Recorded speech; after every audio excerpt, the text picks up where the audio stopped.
బిల్డింగ్లు ఎట్లా ఉన్నాయి. సెంటర్కి వచ్చాము రైల్వే స్టేషన్ కాడ నుంచి. బిల్డింగ్లు బాగా కట్టారు. 4 అంతస్తులు 3 అంతస్తులు మంచి డెవలప్ అయిపోయింది సత్తెనపల్లి కూడా. అన్నీ కొత్త డాబాలు, అన్నీ కొత్తగా కట్టినాయి అన్నీ.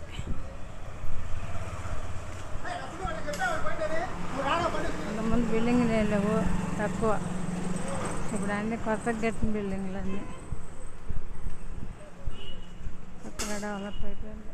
అన్నీ లేపారు బిల్డింగ్లు. సెంటర్ బాగుంది.